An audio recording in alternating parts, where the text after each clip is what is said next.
sebagai tokoh yang menggerakkan forum aksi. Salah satu presidium.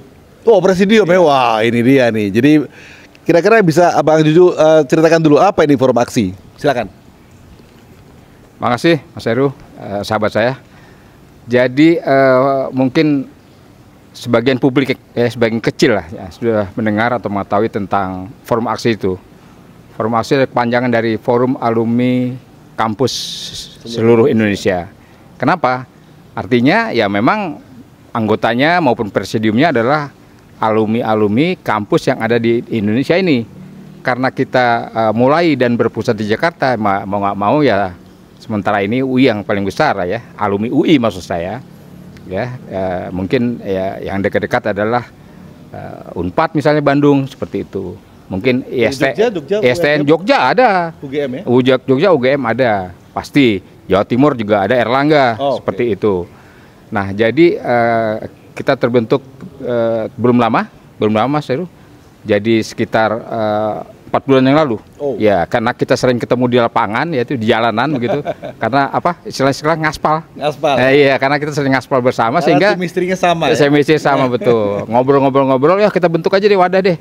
Nah, kita bentuklah yang disebut dengan forum aksi itu.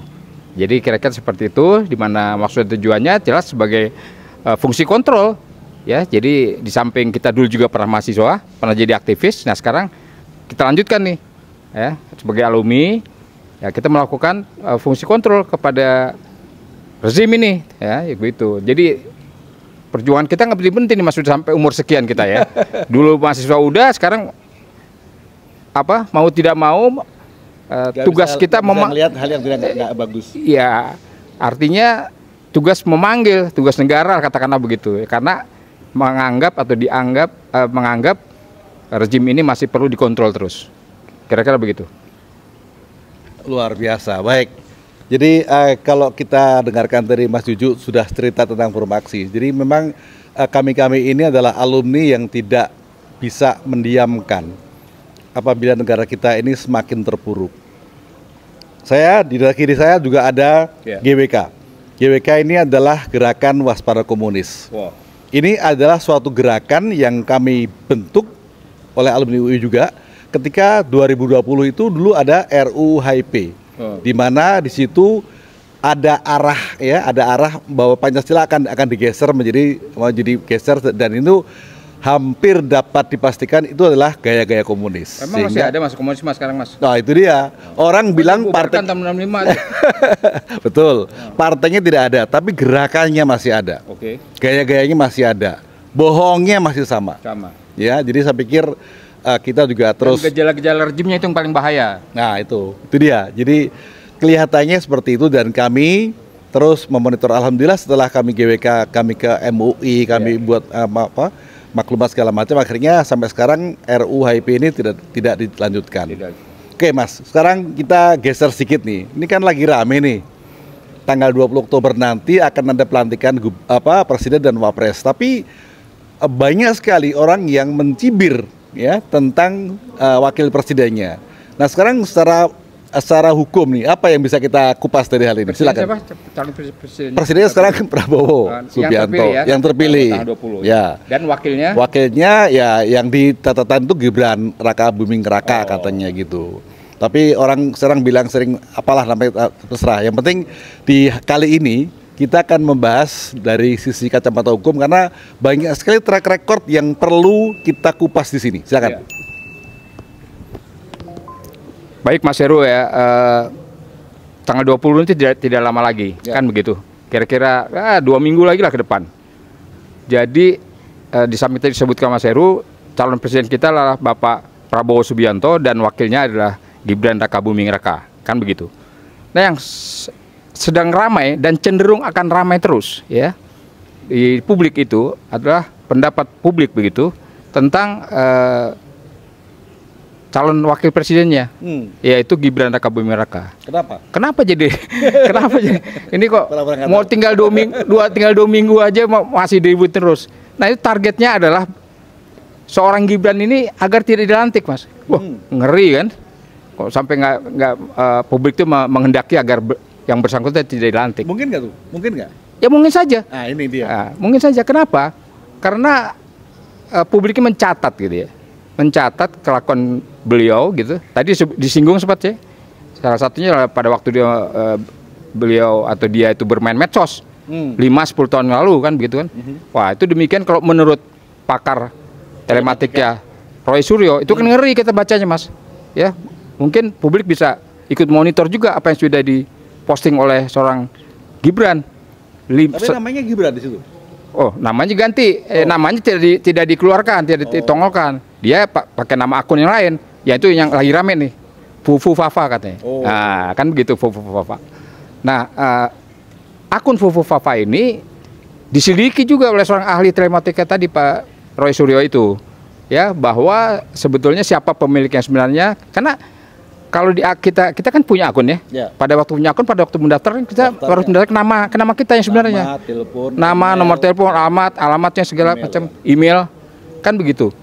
Nah itu terbukti ya bahwa investigasi dari seorang Rusyo itu memang nama yang daftarnya itu seorang Gibran. Ya kan itu kan anehnya. Jadi tapi faktanya yang bersangkutan tidak mengakui dalam wawancara juga ditanyakan sambil lalu nih. Oh itu bukan akun saya nggak tahu itu seperti itu. Padahal ini udah terkuak, udah terbuka sehingga di publik bahwa itu memang akunnya Gibran. Sekarang pertanyaannya kenapa dia mengelak? Apa ada di kontennya ada menarik? Bukannya menarik lagi. Wah ini kalau orang kita bilang ngeri gitu ya, ngeri sedap kata begitu. Tapi memang betul saudara-saudara bahwa apa yang diposting oleh yang bersangkutan ini walaupun sudah lama katanya dia masih terlalu muda kan. Ya, ini kan masalah hukum, pelanggaran hukum tidak kenal muda atau tua kan begitu. Tapi dia udah dewasa itu. Udah dewasa kan, udah di atas 17 tahun ya. Iya. Jadi itu penuh kengerian-kengerian, postingan-postingan bersangkutan. Ada yang bernuansa fitnah, ada yang bernuansa porno, gitu ya. Yang jelas merendahkan pihak lain, ya. Siapa tuh pihak lain?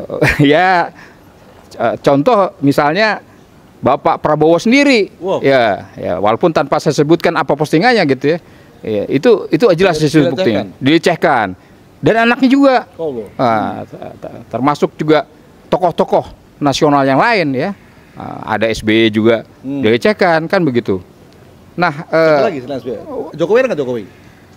Nggak ada. Mungkin bapak temannya tuh. Temennya teman ketemu kecil ya, artinya itu bapaknya kan begitu. Nah jadi sangat ngeri kalau kita melihat seorang Gibran itu bisa membuat postingan sampai 5.000 lebih kan, kira-kira begitu. Nah yang terjadi oleh Biden Cyber itu mungkin kita tidak tahu siapa, tapi ada pihak yang menghapuskan sampai 2.000 lebih dihapuskan. Lah kalau nggak ada apa-apa, tidak terkait dengan seorang Gibran, ngapain nih ikut-ikut dihapus, ngapain intervensi? Ya gitu ya. Dan Badan Cyber ini tahu, Badan Cyber Sandi negara itu kalau hal-hal pelanggaran hukum dalam arti ITE menyangkut orang biasa cepat sekali preventifnya atau kuratifnya ya. Nah, kalau secara hukum begitu cepat sekali, apa dipanggil, apa diproses, itu begitu karena kita ngalamin kan. Kita banyak mendampingi aktivis kita di Polda Metro ataupun di Mabes. Ya belum apa dipanggil, kira-kira ada unsur penghinaan atau pelecehan terhadap negara ini atau pejabat negara, langsung dipanggil kita Mas. Padahal kalau pelecehan itu harusnya kan yang gugat kan yang bersangkutan. Iya, harusnya yang terkait ya, pihak yang terkait yang melakukan gugatan. Dan ini aneh. Sampai isu ini sudah Mas menggelinding ya, mudah melinding 1 bulan lah hampir 1 bulan ya kira-kira. Itu tidak ada gitu tindakan dari pihak yang berwajib ya, yang berwenang. Malah ada yang belain menteri ya. Malah menteri yang bersangkutan belain katanya. Itu nanti kita ucur nanti kapan sampai dengan hari ini tidak terungkap juga. Nah ini kanan-kanan Mas yang kita lihat begitu Mas. Saya potong sebentar. Terkait dengan masalah akan dilantik, ini kira-kira apa dampaknya ini Mas? Ya, saya setuju. Artinya kita harus sambil ya seperti itu, kita harus evaluasi seperti itu, bahwa tekanan dari publik itu agar yang bersangkutan tidak dilantik ya tanggal 20 yang 2 minggu lagi tadi. Bagaimana Mas? Bagaimana mungkin kita akan mempunyai seorang wakil presiden yang seperti itu bataknya? Walaupun itu dilakukan 5 tahun sebentar nanti jejak digital itu tidak bisa dihapus. Gitu. Nah kalau perbuatan amoral kita sebut begitu, itu nanti terjadi lagi besok atau lusa kan repot. Kita punya wakil presiden seperti itu. Jadi kita harapkan, sangat kita harapkan beliau tidak atau gagal untuk dilantik, ya begitu. Dan kalaupun dilakukan pemaksaan, tapi publik ya dari kita mahasiswa, aktivis, LSM gitu, tetap menghendaki agar yang bersangkutan tidak dan sesuai dengan aturan dan peraturan undang-undang.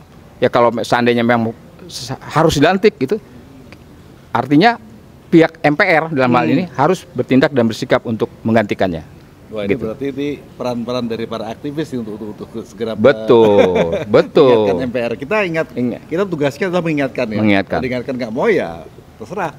Iya. Luar biasa. Jadi dari perbincangan kita ini kita bisa mengambil kesimpulan. Yang pertama bahwa banyak rakyat kita yang tidak sebodoh yang mereka duga.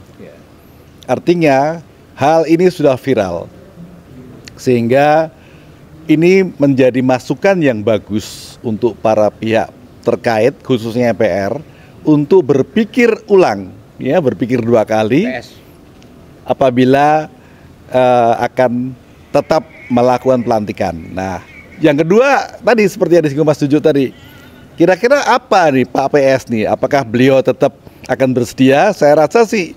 Ya sebagai manusia, mohon maaf nih, bukan saya mendahului ya, sebagai manusia ya pasti beliau juga punya perasaan yang sensitif. Artinya apalagi beliau sudah sepuh, artinya beliau pasti akan berpikir panjang untuk mengambil langkah supaya ya tidak menjadi penyesalan di kemudian hari.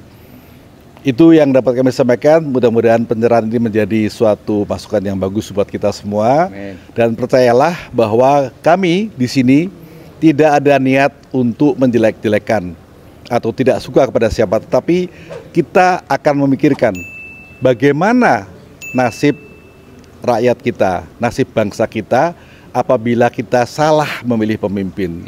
Ya, jangan sampai kita masuk ke lubang yang sama. Betul. Terima kasih Mas Juju. Ya, Assalamualaikum warahmatullahi wabarakatuh.